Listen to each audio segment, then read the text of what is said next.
Welcome to House of Horns. My name is Victor Corona, aka Victor Producer, and joining me as always is a former Ram Speed reporter, Gilbert Manzano, who now does it for.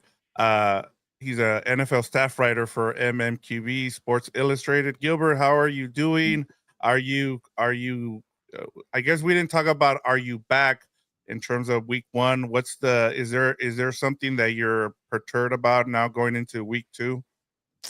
Yeah, actually, thank you for giving me the floor to, unleash some things that have been bothering me. And yeah, it was a horrendous, atrocious, awful week for me making picks. And I think I need to come to the conclusion or the acceptance that parity is dead in the NFL. It's going to be the same teams that are going to be contending. And, we usually get maybe one, two big upset in week one. We got zero. I don't know what qualifies as an upset for last week. What the Jets and the Steelers being in a surprising shootout. Is that all we get for surprise? Them scoring 66 points combined. I did not like that. I did like that the Browns did cover for some suspense, but there was no dogs to pull it out. So to me, that was annoying, but maybe the power rankings have been shaken up a little bit because the Rams defense balled out and they're pretty stout. And maybe, hey, it's not just the Eagles and the Lions. It won't be like last year or like, hey, those Packers, they look legit. So in terms of the top and the power rankings, there was some shift, but like, I don't know. There's no big surprises in that, and that does bug me a little bit. I want to see a surprise team like last year, the Commanders. Like, who's gonna be that team that steps up and really was like, oh, I was wrong about that team. Well, I mean, I was gonna say the Colts, but I don't think we're. I think they're more like the Saints going 2-0 last year, like Fernando brought up. Yeah, But you but they know, played Miami. If right? Indy goes and they're 4-0 and they beat Denver this week, then yeah, maybe. But like it's Yeah, too soon. It's Miami's that bad. yeah. We'll get to see. Like I said, the next couple of weeks are gonna be a big tell as to what's going on around the league. But we're here to talk Rams and Titans week two preview. Gilbert, we have a lot to get into on this episode. We'll give you guys the latest news and notes when it comes to the Rams and the Titans, plus some storylines, and lastly, we'll do our game predictions before uh, before we get to our game preview, Gilbert, do you have an engagement question for our viewers and listeners? We always Yes, I have to do. remind about the listeners because we do have a podcast. We do audio as well. Yeah, and shout out to the audio people. If you're strictly audio, we appreciate the support. I always see the numbers and the downloads there. Yes, we need to do better to remind people that we're on audio and also YouTube. So you want to see our faces here, go to the YouTube channel House of Horns.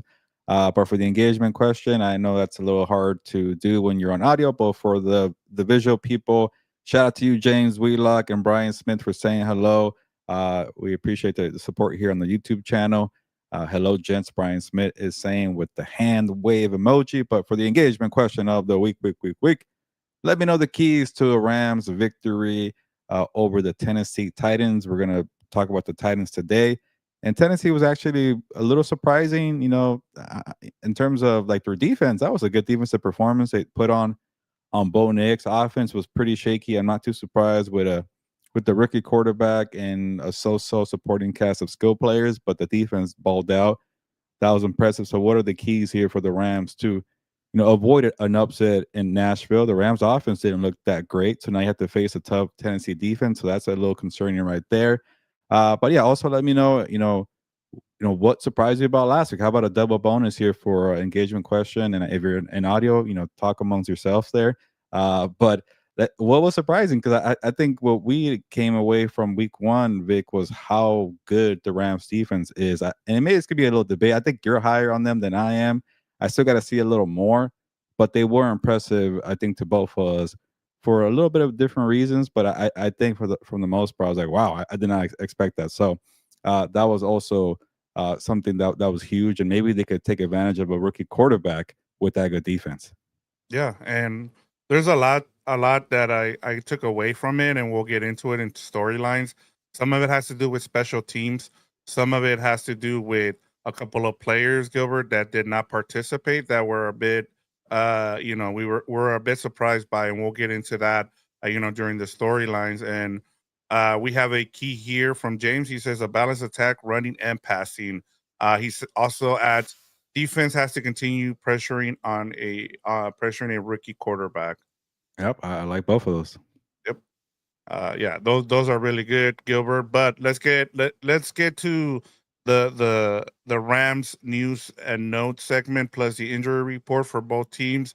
Um, so before at the beginning of the week, we got the news from Sean McVay. He said on Monday that Steve Avila and Kevin Dotson are week to week with sprained ankles, Gilbert. So that's going to be something that we'll get into and during storylines. I think those and also I think that's also going to be a big key whether or not they play.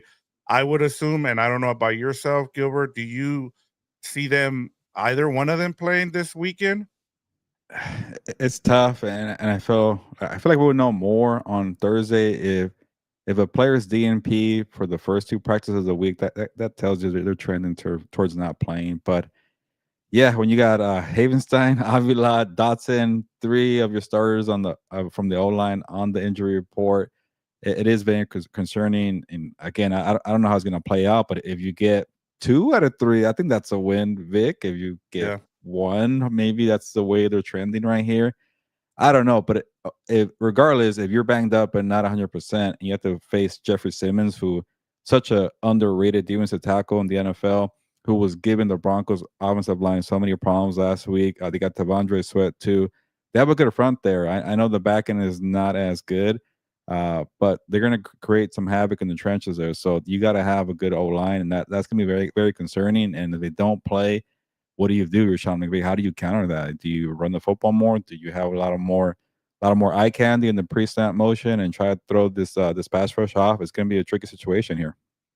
yeah, and it'll be interesting to see, who actually practices the next couple of days because today you had Rob Havenstein with an ankle. He had a veterans rest day, and so did Davante Adams. But they are expected to practice on Thursday, Gilbert. So there's Okay. that. Another did not practice today was Kobe Parkinson's shoulder with a shoulder injury.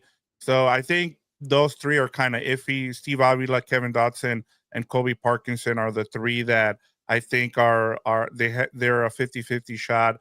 Limited participation was Davis Allen with the knee, but he's progressing. It sounds like so. He might be someone that we do see on Sunday.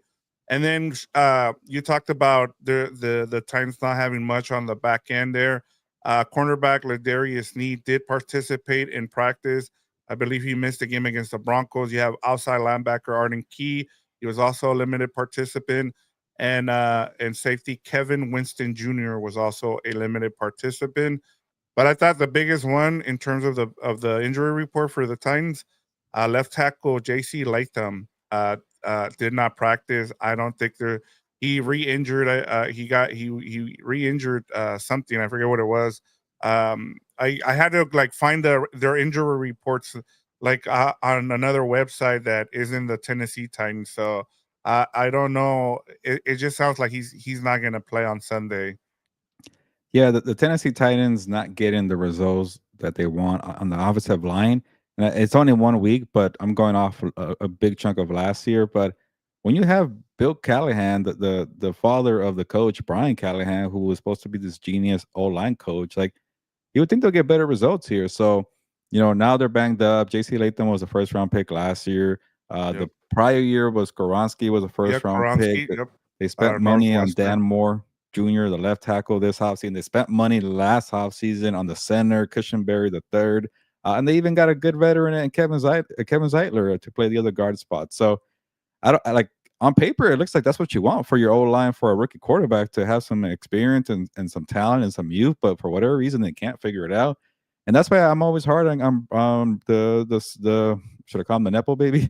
The Yeah. son there and Brian Yeah. Callahan, the coach. Like he just hasn't produced anything. And maybe the defense was a positive sign, but the wide receiver, like I don't get it. Like if you have a rookie quarterback and I get you invest in the O line, get better wide receivers. I know we're starting the debate here, and I'm annoyed already. But the Tennessee Titans are one of the most frustrating teams because they don't get the coaching, they don't get the execution, but they don't in terms of the offseason and getting the players that they want to build around, like it's not a bad approach. It's just they're not getting the execution, and that's all coaching right there. Yeah, and that's a great segue because you just took us into the Ramstein storylines, and we'll start off with the Titans here. Brian Callahan Gilbert is 3-15 as a head coach. And then last week they were playing really well against the Broncos, and you had, number one pick Cam Ward, was on the cusp of pulling off an upset against the Broncos in Denver. Callahan failed to challenge a long catch by one of his receivers. And then he was asked about it after the game, and he said he couldn't challenge the play because his elbow was inbounds and it wasn't a catch. Then a day later, Gilbert, he says, "Well, I misspoke about it, and he actually was inside. It was a catch, and he should have challenged." So, I mean, how much of a leash does Brian Callahan get? I mean, you've already kind of went into a bit of a rant about him, but it just sounds like it hasn't been a good regime so far. I mean, 3-15 after 18 games, that's pretty bad. Yeah, it's a lot of. I hate to be harsh, but this is like amateur bullshit going on there in Yeah. Tennessee, and sometimes you're just not cut out to be a head coach. And I want to give coaches at least 3 years, and but there's just times where like it's ugly here. Like the first year was so bad that I thought he was gonna get fired, and then okay, that's fair. Give him a second year, and it's only one game.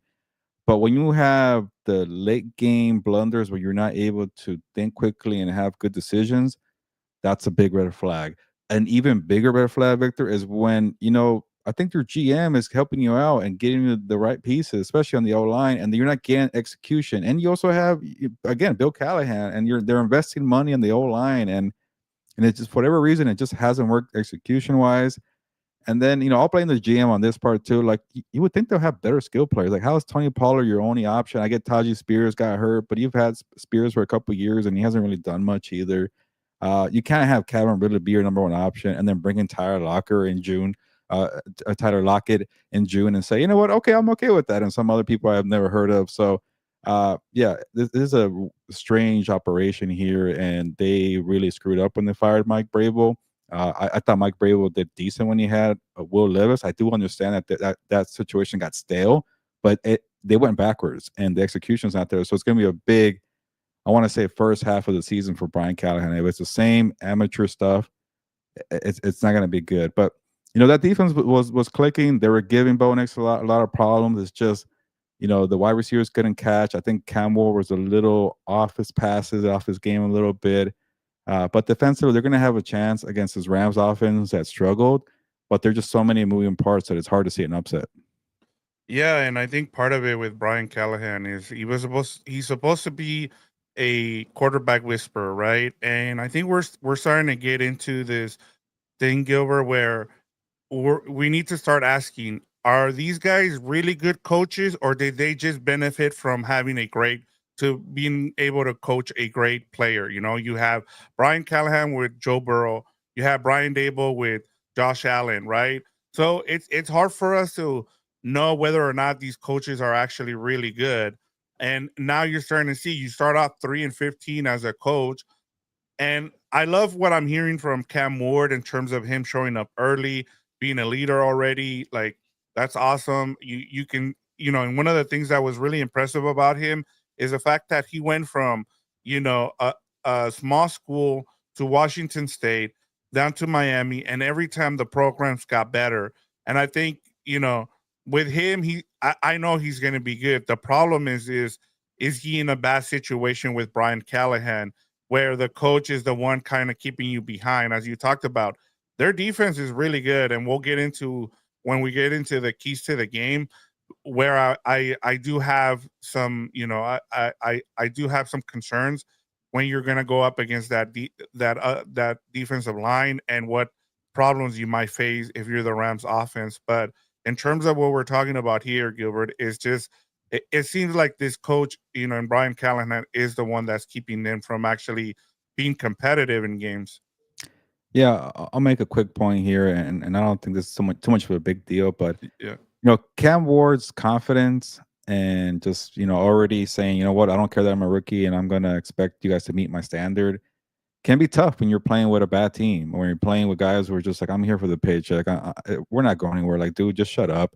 And then you're seeing guys like Jeffrey Simmons and Cam Ward getting into a fight. I'm like, I don't know if that's a good thing or not. You don't want your rookie quarterback, challenging your star defensive tackle, or is that just friendly competition to raise the standard? I don't know. And maybe I've been watching that Jerry Jones documentary too Yeah, much, but I remember, in that scene, Michael Irving saying like, like, what's wrong with people here? They're not working hard. yeah, Nobody cares here. And he was, maybe being a little too much for the veterans. They're like, dude, like it's not college. And so I don't know how that's gonna play out in that locker room.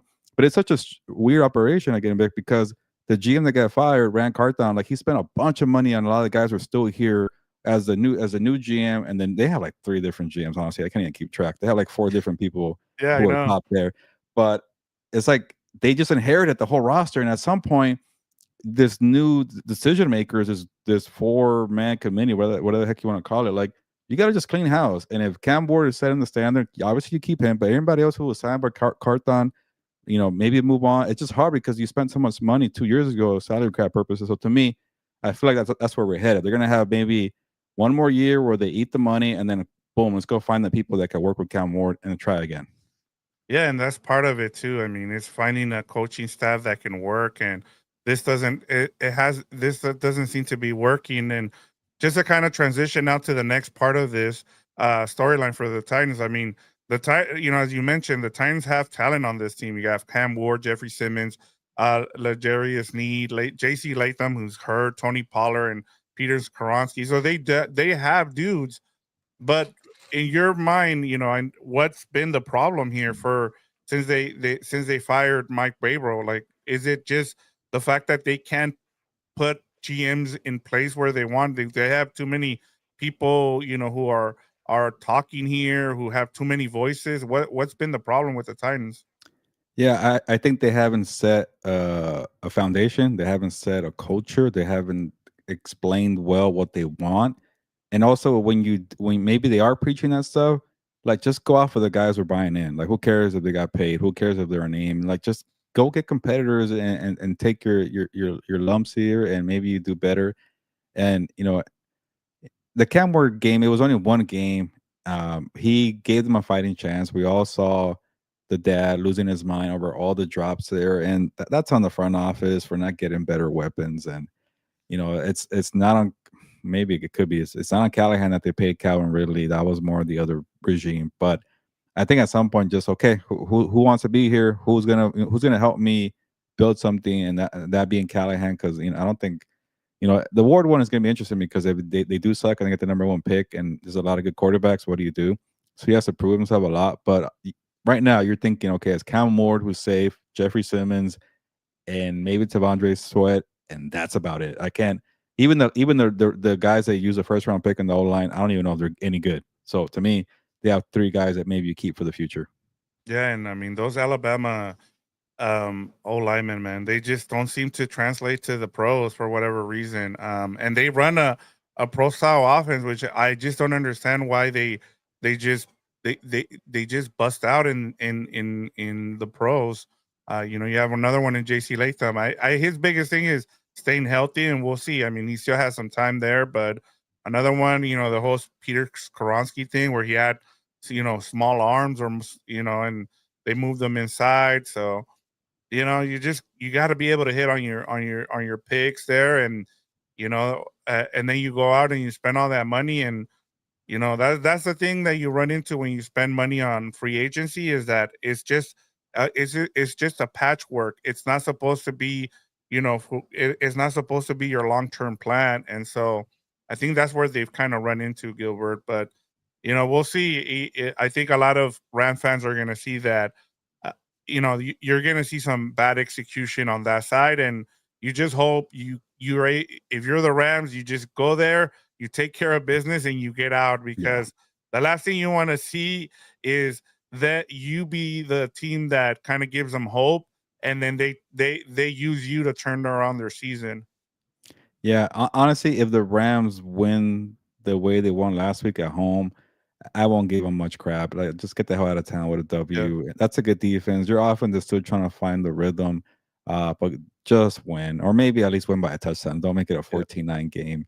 Yeah. But the one last week I'm little more harsh because you are at home. You should be putting up more than 14 points. That one's like okay, it's up and down on the offense, but if you go and you handle business, you have like we already talked about, Vic. They have a banged up O line. They're going to face a very good front. If you just survive that and then don't let Cam Warren get into rhythm, which his defense can do, I could definitely see an ugly, boring game where the Rams come out. Yeah, and that's honestly, you'll take a win is a win kind of approach there.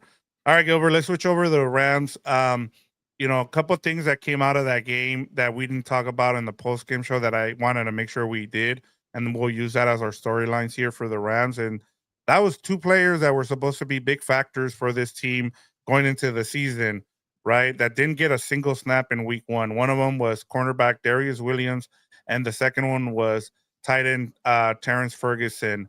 Let me give you Wow. some of the snap counts here for on both sides of the ball for those positions. You had a Kilo Witherspoon with 51 snaps. You had Emmanuel Force with 50 snaps. And then you had cornerback.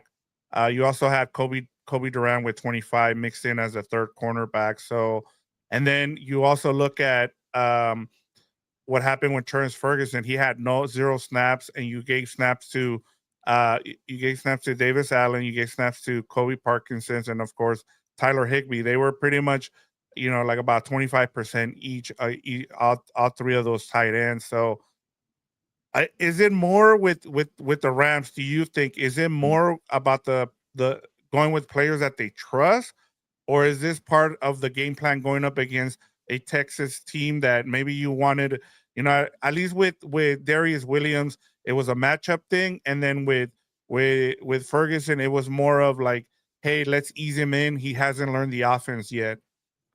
Yeah, I think maybe you're spot on both of them. Even a guy like Kobe Durant getting 25 snaps, that's a little low, but it's like okay, you want to have the best combination out there, and for Kobe Durant, he made the most of it. He got an interception. That's why we've been talking about this guy for the last few days. But yeah, it's not like he's getting full time snaps here. I think Shula, which is maybe the right approach, is trying to say, okay, who's going to give me the best chance to win? Because I know there's not a lot of star power at cornerback, so maybe that is a good approach. And then with the rookie Ferguson, I didn't even know that he didn't play a single snap. That's pretty. Is that offense or also special teams That's zero snaps like that. overall? Not even special Overall, teams. they were both active, got Wow. zero snaps. Yeah. Okay. You would think that he'll at least be there for special teams, but that tells me maybe he's behind in his work because he missed a big chunk of training camp for the injury. He got to play a little bit in the preseason finale, and then you're right too, Vic. It was also a matchup thing where you're facing a very good front, and maybe Ferguson's blocking hasn't been polished yet, and they don't want to use him just yet. And you rather go with the veterans to help out. Like you don't want to mess around either because your O line has been banged up, all summer. You have a quarterback with a bad back who's up there in age. Like why would you mess around with his front? So can it be the same scenario again with the Titans who have a good front? But like every week there's gonna be a good front. Like the week after that, what is Philly? So at some point you got to find a way to get Ferguson involved without thinking he's a liability to your blocking. So that's going to be interesting to see. Maybe it's more about the rehab part where he's still trying to find his way, and then he starts playing a little more as the weeks go on instead of being worried about his blocking. But yeah, I think the reason why they got him in the second round was because he's a little bit of everything. He's versatile. So I think to me it might be more about him catching up in terms of the being a top strength from the injury. Yeah, and I think my takeaway from it, Gilbert, is the fact that Akilo Witherspoon and Emmanuel Forbes are just outplaying him, and that's okay. I mean, if you would have told me that, in the summer that Akilo Witherspoon and Emmanuel Forbes Jr. were gonna be, getting the most snaps in week one, I would have been surprised. But I mean, it just shows it's credit to both of those guys, stepping up their level of play and getting the confidence from the coaching staff to be able to play them all game long. So, and then being able to mix in Kobe Durant there, as a third corner, I think also kind of tells you where they're at. And so, yeah, like, when you hold Nico Collins to 25 yards or whatever it was, that's impressive. And so, I am interested to see what happens when they go up against, Philly, guys like AJ Brown, Davante, um, uh, and that'll be, a good test for them. But as of right now, just continue to do your job, and then we'll see what happens. We'll see if we see Darius Williams, and then in terms of Terrence Ferguson, I think he's going to be part of the game plan. McVay said that they're planning to, especially if Corey Parkinson can't go this weekend. They're gonna have to. He's gonna have to be used, and then with the banged up Davis Allen as well. I think you have to make sure that he's ready to go. And he's a great talent, man. I'm just surprised he wasn't used at all. Yeah, no, same here. I thought maybe even special teams, but nothing. So, sometimes when you have a rookie and you want them to earn it, you do play him on special teams. So if he wasn't out there at all, that maybe is more leaning towards a recovering from injury side. Yeah, and so we'll see. I mean, I think that's something to keep an eye on. I do like kind of going over and seeing what the snap count is, just to see what players are being entrusted here. And yeah, that was pretty eye opening to see that Achille Witherspoon and Emmanuel Forrest got the majority of the snaps there at corner. Just and then one other thing here with the storylines for the Rams. Gilbert, I this shocked me seeing this, Gilbert, and we didn't talk about it on Sunday after the game, but the Rams were the best kickoff team in Week 1. Gilbert, they changed Oh, their approach from last season. They switched from Ethan Evans, the punter, being the one that kicked the ball, to Joshua Carty handling kickoff duties. The Texans had the worst starting position in Week 1, around the 20-yard line on average, which is a complete turnaround when you look at this special teams crew, Gilbert. Last year, we were there for we were at LMU, and we heard Sean McVay being asked about how they were going to handle the new kickoff rule, right? And he said, "I don't want to even think about it. I just want them to kick the ball into the end zone, and we'll let them start at the 30-yard line." Well, this season they completely turned things around, and they said, "Well, we're going to change things up. We're going to have Joshua Carty kick off. We're going to have some knuckleball, some straight kicks out there, and then have them, try to return the ball there." And they executed to perfection. So I guess my question here, Gilbert, how impressed are you with the Rams special teams turnaround? yeah, it was like just 2 years ago where they were pretty Or horrendous worse? in Yeah, that aspect. So I'm for Sean McVay. They made him kind of think about it more because their new rule is now if you kick it into the end zone, you start at the 35, and that's like okay, you're kind of giving them a good runway for getting into field goal territory. The stupid dynamic kickoff has been a dud. It hasn't done anything. It hasn't really done much. So true. yeah, maybe this I haven't seen the numbers or I didn't even notice honestly if having them spot the ball at the 35 for when they kick it out of bounds or into the end zone. I don't know how that's making teams operate, but it got the Rams' attention, so they're trying new things. And hey, maybe if you're a Rams fan and you want to talk crap to the 49ers, Jake Moody, their kicker is out. He's looking for a job. Maybe you could hire him as a holder that way Cardi could focus on kicking field goals because they were both drafted in the same class. I forget, Vic. Um, but yeah, I think Cardi is in year 3 and Moody was in year 3. And Moody was drafted ahead of Cardi, if No, I'm this not is year mistaken. 2 for Year Cardi. 2? Okay. Yeah, Well, Moody was like a third round pick. I forget. yeah, Yeah. And 3 then, years ago. Yep. yeah, 3 years ago. And then Cardi was last year. So maybe the Rams operation knows better about kickers. Yeah, and I mean, we've seen them be able to convert and not pay much for kickers, and they've been able to develop them, so that's good. And I know they took Cardi in the draft, which normally you're told not to do. If you're going to, you take them in the 6th or 7th That's round, but fine. Not third round, though, 49ers. not third. Yeah, not the third Jeez. round. Yeah, their excuse was they had a bunch of compensatory picks, Gilbert. And do I agree with that? No, but yeah, that was their big excuse. But in terms of the special teams, Gilbert, I mean, this was a special teams that was one of the worst ever. I think they were like 8th worst 2 years ago, and to see that turnaround, that how good this special teams, and even seeing what's his name? The number 88. What is his name? Why am I blanking on his name from the Rams? He had Jordan Whittington. Mm. Jeez. Jordan Whittington having good returns there too. I know that a lot of people got on Reader there for being the one that had the hold on the return there, but I mean, anytime you can talk crap about Troy Reader, I guess people are gonna use that chance. But it, it's been impressive to see the turnaround from the special teams, and then now you do it.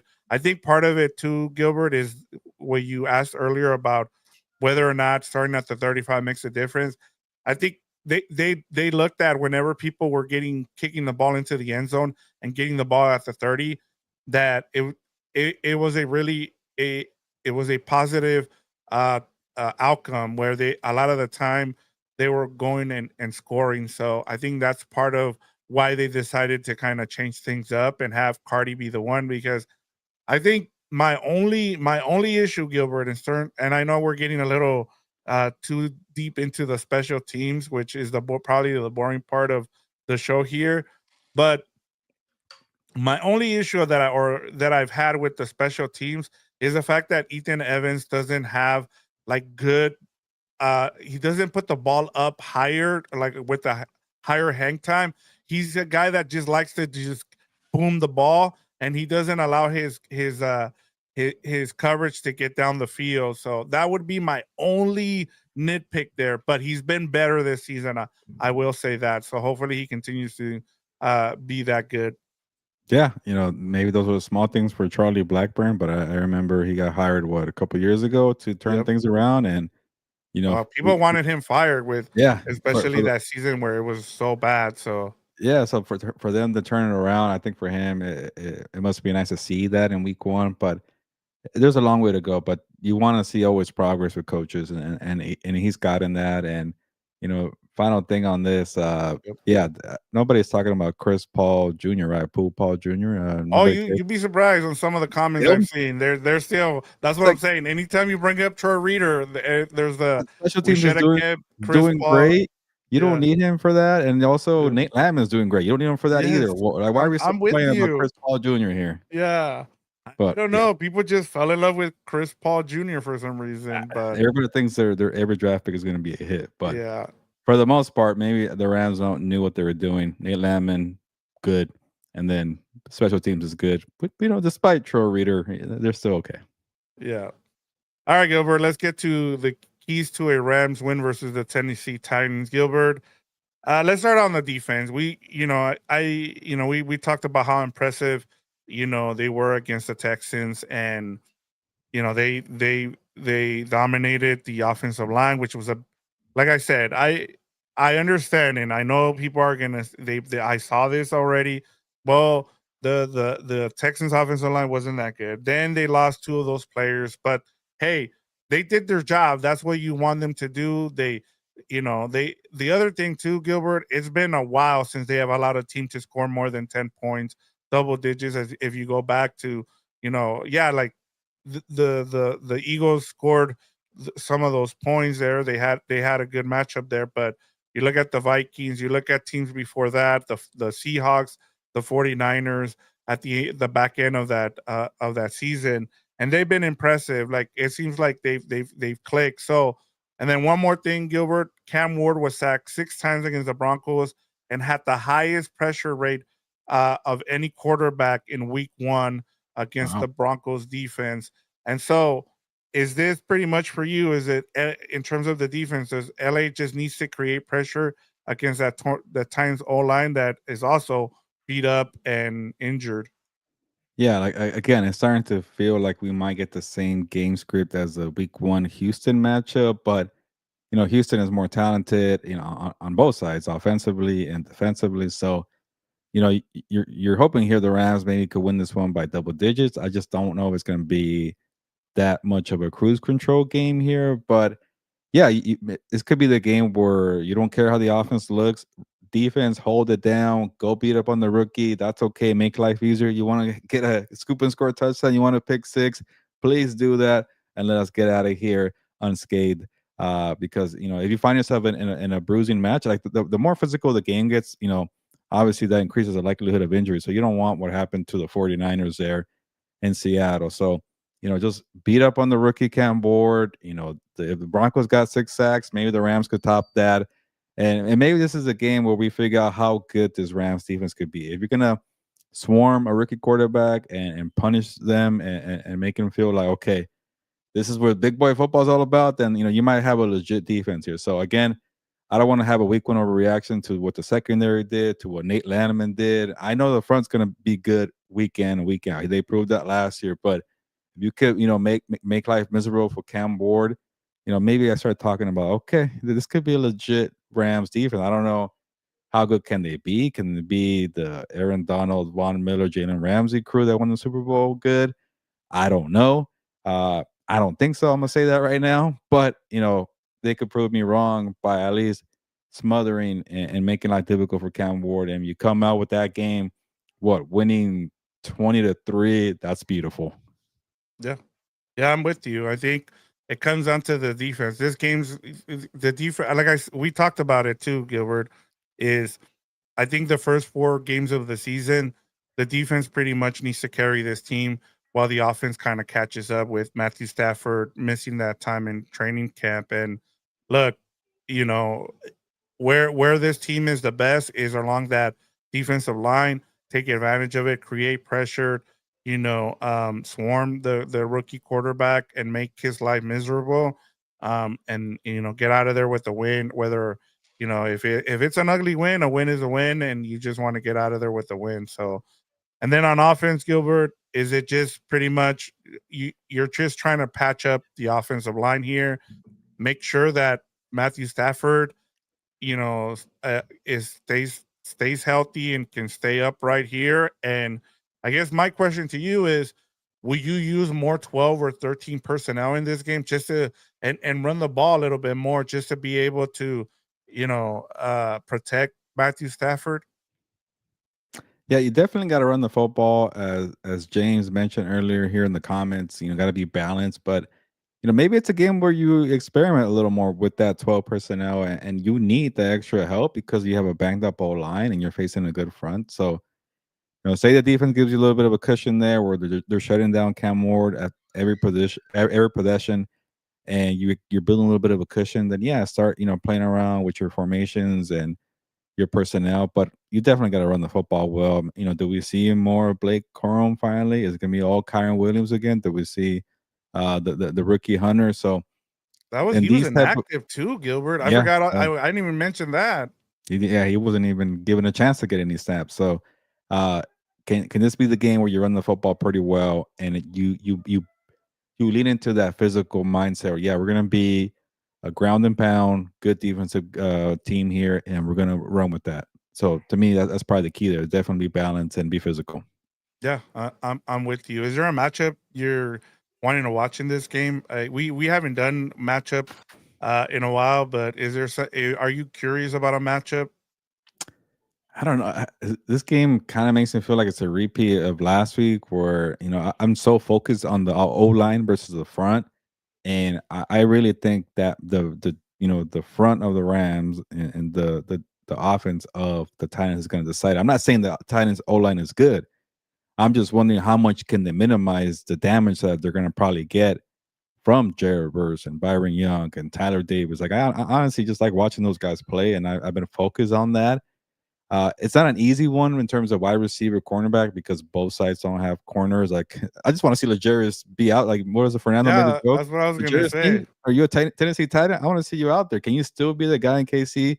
If so, do you shadow Davante? Do you shadow Puka? That's the other thing too. They have 2 good wide receivers that it's not going to make any difference here. So again, I'm going to give this front a lot of respect, and I think that's going to keep the game somewhat competitive. But in terms of, like, star power and looking for a matchup, it's difficult on a Tennessee Titans team. I'll give you one here just because with the chance that there's no Steve Avila and Kevin Dotson. I think the key member here becomes Coleman Shelton in the center, and how he calls that offensive line. and how he's able to lead whoever it is that's going to be on his right hand side and on his left hand side there, because you have a big boy there in Jeffrey Simmons who's gonna try to wreck this game. And I just feel like Coleman Shelton, he needs to make sure that he has all the protection calls, because the last thing you want to do is miss a call there where you get Matthew Stafford killed. So I think that's going to be a matchup that I kind of want to see. I want to see Coleman Shelton kind of step up and be the reason why they brought him back, after a year in Chicago. And so for me, and then I'm assuming it's going to be Bo Limmer and someone else, probably McClendon Jr. on the inside there with Havenstein, and then and Alaric Jackson. And then I think the other impressive thing we didn't talk about too before we get to our prediction here was the fact that Alaric Jackson played all snaps there on the offensive line after missing all that time. So kudos to him, man, missing all that time, being ready to go. So with after the blood clot stuff. Yeah, it was kind of one of those nothing to see here. We were all worried for nothing. Jackson doing his part. They were just being safe with him and monitoring like how he's doing, and credit to him for being in shape and putting it out there, because they really need him. He is definitely their anchor there on the O line. Again, what a great story! Undrafted free agent, was drafted to the Canadian Football League. Gets a chance with the Rams, and the rest of his history, and he got his contract. But yeah, he definitely needs to be out there to give this team a chance. And it's kind of like even like a different team like the Chargers. Like if you have a good left tackle, it's gonna make your life easier. And I think that's what Jackson provides for those Rams, despite all the concerns and injuries and different combinations for the rest of the O line. Yeah, and I think that's you know I don't worry about the tackles. I just worry about that interiors, as you mentioned. Yeah. Those two guys up the middle there for the Titans, I think they're going to create havoc, and you just hope that this offensive line can and then the thing about it is, I know a lot of people don't think about this, but the crowd there at Tennessee, like their home field used to be one of the best out there, and then it's kind of gone down the tube now with with how they played the last couple of years. So we'll see Yeah. what if there's any home field advantage there for the Titans, and I'm sure if Titan fans get in here, they can let us know whether or not there's been a home field advantage. But for the past, before Callahan got there, that was the case. I mean, I still remember Tennessee going to, I think it was Miami, and upsetting the Dolphins. So that's the thing you kind of want to be wary of, is you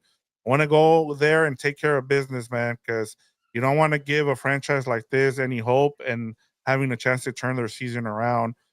Because you didn't take them seriously. There's a reason why all these guys are in the pros, and they can surprise you and beat you. All right, Gilbert. The Rams are 5.5 point favorites. The over under is 41.5. What's the right side of this line? Yeah, that 41.5 is pretty low, but it's right for these two offenses. So I will actually take the under here, but I will take the points for the Titans. They're at home. Again, they have a good front. The Rams have some offensive line issues. The Rams offense wasn't that good last week, and I'm expecting kind of a similar game for week 2. So I will take the 5.5 points here for Tennessee. That's a good amount of numbers for a home team. Yeah, I just don't know how good they are at home anymore, Gilbert, and that's the only thing I question. I just think the Rams, they look like a team on a mission, and so I think that I like them to. I like the points for them. I take them here. I like them to cover, and I like the under just like you. I just think it's going to be a low scoring game. It's going to be. It might be one of the most boring games you'll see this weekend. I'm just letting you know. Yeah. But at the end of the day, what matters is that you come out with the win. I don't think Ram fans are going to care whether or not this is a sloppy game. It's kind of giving me vibes of like there's usually one of those games in the season, Gilbert, that I like to point out as like, hey, you got to be careful with this one, because you might get it might be a trap game, and especially when you have the Eagles coming up soon. Yeah. So my thing is go and take care of business, and just don't get into a trap game here. Because I always think like I had the Giants and the Jets the last 2 years, and those ended up being close games where got out of there with a field goal, and then that might be why you're saying that you like the points here for the Titans. Yeah, that those games definitely come to mind, and it just it just a kind of a little bit of a bad matchup in terms of their front and the Rams old line, and then also like you pointed this out before, Vic. Like maybe it's time just to accept that the Rams are a more defensive team than an offensive team, and like they're just always stagnant. And I get they have Puka and Stafford, and they're the good thing about having those guys like in the clutch, they're gonna come through. But for 4 quarters, it just hasn't really been there often for this Rams offense. I know they picked it up pretty late last year and pretty late the year before that, but for whatever reason, the first 3 months, this offense is very stagnant. So that's what I'm basing this off. Is like, okay, they're gonna be low scoring. Maybe that gives Tennessee somewhat of a chance. And usually in these games, like they tend to be 3 4 point games. So if I'm getting 5.5, why not? Yeah, and I think what I want to see in this game too, um, is the reliance on Puka Nacua. Like you need to be a more well balanced offense. Kind of have the rest of the team be. I mean, you can't have Puka having 10 receptions and the rest of the team having less than five. So, that'll be something that if that doesn't change, that'll be a storyline that we'll talk about next week. But that's for next week. All right, Gilbert. What is your prediction here, or do you want me to start? How do you want to handle this? Yeah, I could go, and I think mine's gonna be a little bold here. I feel like, but again, like you mentioned, it's gonna be probably a boring game, or maybe it could be wrong. And anytime we agree on something, it's gonna be the opposite. Last week we were in agreement that Yep. Houston was gonna win, but my concerns, I think, played out in terms of the Rams' offense facing that front, and that's why I'm going back and taking the points with Tennessee. Uh, 16-13, some clunky score like that, where the Rams win and, they don't cover, but they get out of Nashville with a victory, 2-0.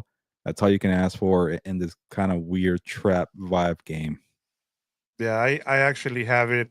I just I you know, if I knew that Brian Callahan was a better head coach, I'd say I give them more respect. The problem is that they're 3-15 in the last 18 games, and there's nothing that tells me, oh yeah, this is the week where they can shock the Rams. And like I said, if they had a better home field advantage, like you've seen when they were with when it was Mike Vrabel there, then I give them the benefit of the doubt. But I just have this as a blowout. I think it's going to be like 24-10, something like Oh, that. I'd be giving this surprised. offense 24 points? Yeah, Damn. I just think that eventually you got to get it going. And every time I say, you know what, I just don't know. It's going to take this offense a little bit of a while. I just think they're going to create the defense is going to score a touchdown here, and I feel Yeah, like good point. you might get some special teams points here and there, and then the offense just puts up 14. So there's ways to get there. So we'll see what happens. But we have a comment here. I thought we were going to go the rest of the show without a comment here, Gilbert. But Brian Bosek says, I wish the Rams would have kept Demarcus Robinson. He would fit in perfect with Tay and Puka. Yeah, he's with the 49ers. Niners. Yep. Yeah, did He's he do serving much? that suspension. Oh, that's what it was. Yeah, because I'm like, I Yeah. didn't see him last week. Uh, yeah, so that would have been a nice fit there, But I'll say this, Brian, I'm tired of Tutu Atwell. I go every show saying that. So, but they also have Jordan Whittington, and you know how the Rams are when it comes with money. If you're not a superstar, they won't pay it, and they're gonna rely on their draft picks. So from that standpoint, it made sense. But Demarcus Robinson did give him that vertical element that Tutu Atwell has not provided in years past. So when he left and got maybe a little expensive, they that created an opportunity for other guys. So I do see it from the Rams point of view, but yeah, I think you're right too, Brian. It could have been a nice connection there. I know you're gonna like this, Gilbert. I would have paid those $10 million to Demarcus Oh Robinson yeah, instead of yeah, paying him. yes, for sure. Yeah. I don't understand. I wonder what Demarcus Robinson got from the 49ers. Was it more? Like, is that why I don't know. he I get don't priced care. out? I would have given those Maybe, $10 million to. but maybe they didn't like what was the DUI? What he had? What he get in trouble for? Yeah, Maybe they he got stopped yeah. DUI. They I think it was probably didn't like in that. January too. Was it December or January? I remember it was late in the season. Yeah, that's also a big part of like, okay, we don't want somebody who's going to be That's reliable. true. I can see that too. Yeah, I guess they knew he was gonna get suspended, so maybe that's what. But you're not. That's the other thing too, Gilbert. I think we better see Tutu Atwell in this game because I'm like, what's the purpose of paying him the $10 million if you're not even gonna use him to be at I don't least a know. vertical threat? Now, He has blackmail on somebody. I'll just say that. all right, one more comment here from Brian Smith. McVay sitting on the playbook before the Philly game. Yeah, that's why I'm saying it could be an ugly, low scoring game Yeah, where I they think just so get out with the too. W. Don't show Yeah, much. I don't know. I could see that too. yeah, I'm with you. I can see that. But we'll see what happens in this game.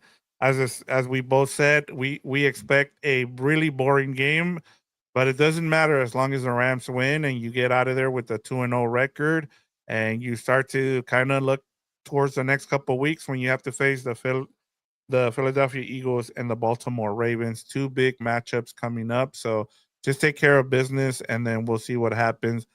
We had one more comment here before we go from Brian Bosek says, don't get me wrong, Tutu isn't bad. He is no Tyreek Hill. Tutu got hit hard before and went out the game. So I'm No, yeah, Brian, you could say Tutu is maybe he's not bad, but he's just not effective or he's not yeah. impactful. Put it that way. Brian says we had a good show. So good show, guys. So Thank thank you, you. Brian. We appreciate that. But yeah, Gilbert, I think we've done our job here. We previewed this matchup. We talked about storylines. We've given you our keys to the game. We've given you our predictions. We talked about what the right side of the line is for this matchup as well. So I think we've covered everything. If we missed anything, please let us know. And of course, we do appreciate your feedback. Let us know where we can improve this show and what we can add to it. We're always open to suggestions, and especially doing this as a live. Sometimes we'll cut some of the stuff. If you guys want like shorter cut videos of this episode, we can do that. But any kind of feedback, we really appreciate it. So yeah, it's awesome to have football back, and especially being able to cover this Rams team who has a lot of promise, and they look like they're on a Super Bowl run. Yeah, no, shout out to Brian James and Brian Smith too, double Brian's today for getting the comments going. James Wheelock is saying, don't take them lightly, go in and take care of business. There you go. Maybe you get that 24-10 game that Victor's predicting. Willie Bowen, shout out to you, Willie Bowen. I will be glad when Xavier Smith and Jordan Whittington get their first reception TDs this season. Yeah, Xavier Smith's another one on depth chart, but for some reason they He still got got a two. nice pass. He had a great catch in that game too. Like, and that's the thing. Like, I rather see, and I Yes, know me people too. think we're probably I'd rather dunking see on Whittington and Tutu Xavier Smith Atwell. than those other Yeah, guys. What yeah. happened to the seventh round pick? What's his name? Mumfield, right? That's another one too. Yeah, they have other guys there too. He also got snaps. I saw Munfio out there. I did not see Tutu. Yeah. Maybe I'm wrong. Okay, Mumfield got snaps and not Ferguson. Okay, Yeah, that's interesting. But yeah, I go back to Tutu maybe having blackmail on somebody. But yeah. thank you, Brian. Brian Bosick is saying Titans are losing this game. Okay, losing this game. Verse, Fisk, Young, Turner, and going to feast on sacks. I thought for a second you meant like they're going to be free and loose and cause some problems, but no, you meant they're going to lose and get their butts whooped. I got it, Brian. Sorry about that. And thank you to Brian Smith. I appreciate the love here. Yeah, and also don't be shy. If you have friends who are Rams fans and would enjoy this show, please tell them about House of Horns. Be a compa, tell a compa about House of Horns and compas on the beat. So we really appreciate your support and just spread the word to get this podcast growing and moving on to better things. There we go, Gilbert. All right, Gilbert, get us out of here, and we're on to week 2. As the Rams travel to Tennessee, and hopefully they come out with the win. Yeah, it's time to get going here. We both took the Rams. Hopefully, it's not a bad Yeah, juju's there. And let us know in the comments if you're watching the replay who wins and what's the score, what's your prediction, what are your concerns, what are you looking forward to? Let us know in the comments for the replay version. We appreciate that too. Shout out to you, audio people. If you're driving, stay safe out there. But it's time to get going. Ya nos vamos, pues. Vámonos.